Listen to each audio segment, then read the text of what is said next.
हमारे साथ कलीमुल हफीज साहब भी हैं। कलीम साहब, हालांकि जिन सीटों का जिक्र हमने किया इसमें आपकी पार्टी तो नहीं लड़ रही है। नहीं लड़ रही। किस पर? इनको मुकाबला हमारी AIMIM की परमार जिग्नेश मेवाणी वाली सीट। जिग्नेश मेवाणी पर आपकी वहां लड़ रहे हैं आप? जी हाँ। अच्छा, हमारी एक मोहतरमा है, वो लड़ रही हैं और अच्छी फाइट दे रही हैं।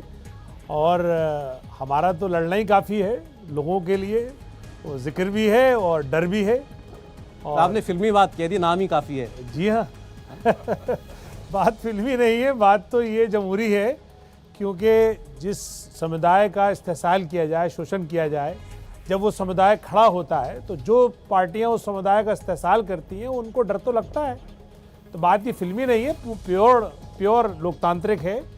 और ये देखिए सिर्फ 13 सीटों पे हम लड़ रहे हैं, लेकिन हमारा जिक्र है। डरने वाली बात कांग्रेस के लिए है या बीजेपी के लिए है? क्योंकि कांग्रेस कह रही है आप तो बीजेपी को ही वहां पर जिताने पहुंचे। नहीं, देखिए कांग्रेस के लिए ज्यादा है, क्योंकि कांग्रेस ने ही वोट लेकर और ना तो वो बीजेपी को हरा पाई और ना इस समुदाय के जो हित थे उनकी रक्षा कर पाई। तो ज्यादा तकलीफ तो कांग्रेस को ही है। और बीजेपी को इसलिए है क्योंकि बीजेपी को इतना ओपनली जो उनकी कमियां उनकी शक्ल पे या उनकी आंखों में आंखें डाल करके और कोई बता नहीं सकता। कांग्रेस में इतनी हिम्मत नहीं है। ये सिर्फ AIMI में ही इतनी हिम्मत है कि वो बात कहती है और फिर देश उसको सुनता भी है और जानता भी। प्रेम शुक्ला जी भी हमारे साथ जुड़ गए हैं बीजेपी से, उनके पास भी चलते हैं। प्रेम शुक्ला जी, अभी हम VIP सीटों की बात कर रहे हैं एग्जिट पोल में, लेकिन मैं देख रही हूँ वो सीटें जो आपके लिए मुश्किल थी 2017 में, इस बार भी उन सीटों पर आप मुश्किल में हैं। वडगाम की बात कर लें तो ये सीट हमेशा आपके लिए मुश्किल सीटों में से एक रही है, क्योंकि 2 बार आप इस सीट पर सिर्फ चुनाव जीत पाए हैं। इस बार भी जिग्नेश मेवाणी टक्कर दे रहे हैं और आगे निकलते हुए नजर आ रहे हैं। देखिए, अधिकांश सीटों पर भारतीय जनता पार्टी को प्रचंड जीत होना सुनिश्चित है। देखिए, 182 में से भारतीय जनता पार्टी जितने रिकॉर्ड अब तक जो है चुनाव में रहे हैं, सारे रिकॉर्ड ध्वस्त करेगी। मत प्रतिशत के मामले में भी, सीटों की संख्या के मामले में भी। कुछ सीटें ऐसी हैं जिनकी केमिस्ट्री भारतीय जनता पार्टी के लिए बहुत बेहतर नहीं है। ऐसी सीटों पर संघर्ष निश्चित तौर पर है, लेकिन भारतीय जनता पार्टी अधिकांश सीटें जीतने में सफल होगी। 3/4 बहुमत भारतीय जनता पार्टी को मिलेगा, इसमें कोई संदेह नहीं है। ये 3/4 तो बहुत सीटें हो जाएंगी। आपने कहा सारे रिकॉर्ड टूटेंगे। 149 सीट का रिकॉर्ड है गुजरात के अंदर, आप कह रहे हैं 150 पार होगी भाजपा। निश्चित समझे आप, भारतीय जनता पार्टी सारे मैचों की सीटों का नंबर देना जो है, अभी एग्जिट पोल की प्रतीक्षा करनी चाहिए, क्योंकि आपका एग्जिट पोल आ रहा है। लेकिन सारे रिकॉर्ड ध्वस्त होंगे, मत प्रतिशत के मामले में भी, सीटों की संख्या के मामले में भी, यह तय है। अच्छा ठीक, अभी हमने क्योंकि VIP सीटों की जिक्र किया तो इसीलिए वो अभी कोई भविष्यवाणी और बड़ी करने से कतरा रहे हैं। जब सीटें आ जाएंगी, हम सारी सीटें आपके सामने एग्जिट पोल की रखेंगे, तब और इस पर बेहतर बात हो पाएगी। लेकिन चूंकि अभी दो लोग जिनकी जिक्र हुआ, हार्दिक पटेल, जिग्नेश मेवाणी, ये वो 2 लोग थे जिन्होंने एक बहुत बड़ा माहौल खड़ा कर दिया था अल्पेश ठाकुर के साथ मिलकर बीजेपी के खिलाफ 2017 में। इस बार माना जा रहा है कि ऐसी कोई परिस्थितियां वहां भाजपा के सामने नहीं है। कोई ऐसा पॉपुलर डिस्कंटेंट एक पार्टी के खिलाफ, सरकार के खिलाफ, जो 17 में देखने को मिला था, वो इस बार ना होने की वजह से बीजेपी के लिए सरल होना चाहिए ये चुनाव, ये मानकर चला जा रहा है। मनोज जी, आपके नजरिए में ये बात सही है? हार्दिक पटेल और बाकी दोनों लोग इस बार नहीं है पिक्चर में, जिग्नेश तो हैं, बाकी 2 नहीं है।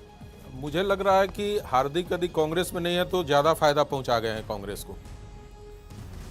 अब इस बात को मैं इसलिए प्रमाणित करता हूं कि 2017 के चुनाव देख लीजिए, यदि कांग्रेस पिछड़ी वहां पे तो अल्पेश, जिग्नेश और हार्दिक के कारण ही पिछली। चूंकि इन लोगों ने जो माहौल बनाया था वहां पे, वो पूरी तरह से वहां पे जो शांति प्रिय बिजनेसमैन थे उनको डराने का माहौल बना दिया था। और यही कारण था कि सूरत, बड़ौदा और अहमदाबाद, तीनों शहर का बताइए जहां पे बीजेपी का गढ़ है, जहां से कहा जाता है कि ये 3 शहरों से ही बीजेपी आधे से अधिक सीटें जीत कर ला जाती है, और वो बैक कर गए थे। सूरत की 4 सीटें ऐसी थी जहां पर ये यदि इस तरीके से हथियार लेकर प्रदर्शन नहीं किए गए होते चुनाव के बीच में, तो व्यापारी डरा नहीं होता, वहां काम करने वाले डरे नहीं होते।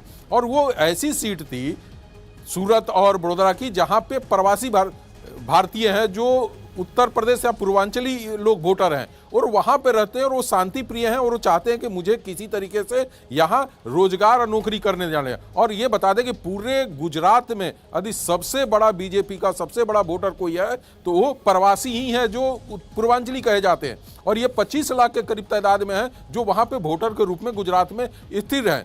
आप अहमदाबाद में भी देखिए, एक होता क्या है कि 25,000, 10,000, 20,000 ये प्रवासी वोटर हैं, ये पूरी तरह से वोट देने वाले हैं।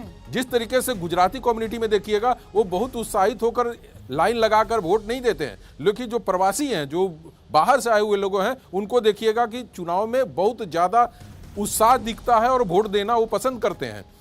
इन लोगों को लगा कि जो महाराष्ट्र में स्थिति बनी है, चाहे दूसरे स्टेट में जो स्थिति बनी है पूर्वांचलियों को लेकर, वो माहौल उनको गुजरात में न मिले, और यही कारण है कि वो बीजेपी को पसंद करते हैं। और जहां तक हार्दिक की बात है, आज के डेट में हार्दिक वहां है परेशानी में, इसमें दो मत नहीं है।